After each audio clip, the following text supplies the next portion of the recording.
Please welcome head adventurer at Athletic Brewing and the creator of the Adventure Sports and Florida Uncut podcasts, Mason Gravley.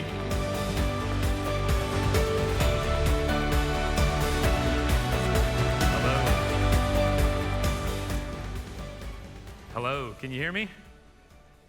Heard it got pretty wild at Animal Kingdom last night, so I hope everybody's feeling good. It's a shame. It's a shame what's happening to Florida. That is the narrative I heard my whole life growing up in Polk County, Florida. Florida was changing, 1,000 people a day, and there was nothing you could do about it. And as a young kid, you know, that's the only narrative you hear, you begin to believe it. But I love nature and I love Florida and I want to learn more about it. So in college, I studied biology. But because Florida seemed doomed, I had my sights set on the big landscapes out west. So in the summers, I'd spend them in Alaska, the Yukon Territory, down in the deserts of the Southwest, and even a couple summers in the savannas of Africa. And after college, I took a year to bike 10,000 miles to every national park west of the Mississippi River because I wanted to see these big landscapes for myself. And what I fell in love with was not seeing them just by myself, but taking others with me. So for the next 10 years, I would guide, backpack, lead volunteer trips all throughout the National Park Service from everywhere from Canada to Africa, because I wanted to instill this love of nature in others as well. I met a wonderful woman, we got married, and we did this for many years, but after about a decade, we started to consider the unthinkable. Children. No. Kids were the easy part. The difficult part was once we had kids, the desire to move back home to Florida. She was also from Florida. And I thought, how could we leave where we are and what we've done these last few years to go back to Florida? But I couldn't resist. I wanted my kids to know the people that I grew up around, the people that I loved. So hesitantly, we decided to go back. But I wanted to know what I was jumping into, so I started researching. I wanted to look for something to feel hope about Florida, because even then I didn't think there was hope. I quickly came across the Florida Wildlife Corridor, and I was like, what is this? This is a huge, audacious goal.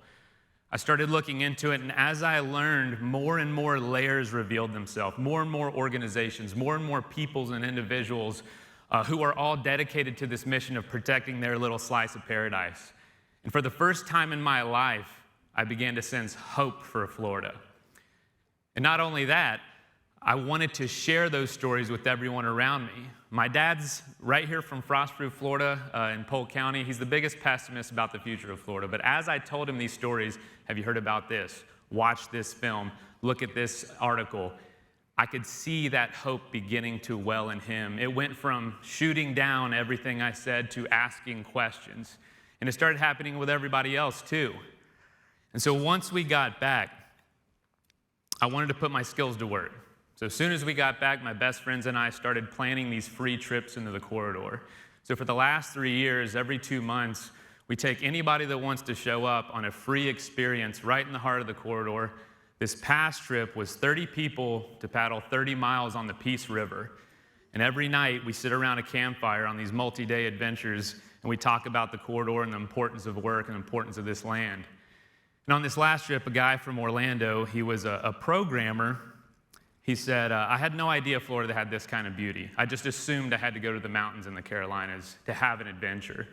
I said, no, man, these are environments for all these animals, bears and panthers and everything else. And he goes, we have panthers in Florida?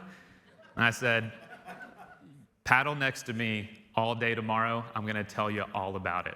And I'm going to give you a film you got to watch. And so once I saw that there was an interest in people going, I wanted to put my other skills to work too, talking. So 2 days ago, I launched a podcast called Florida Uncut. It's an audio resource interviewing people like you doing this work, people who are behind the effort to protect and connect wild Florida. A lot of y'all in this room expect an email from me soon to be a guest on the show. So what I've learned through these experiences is that people One, they want to hear the stories. Two, they want to be out in it. And three, they want to feel hope. Because if the situation feels hopeless, people aren't going to want to take action. If they sense that there's hope, they will join you in this cause.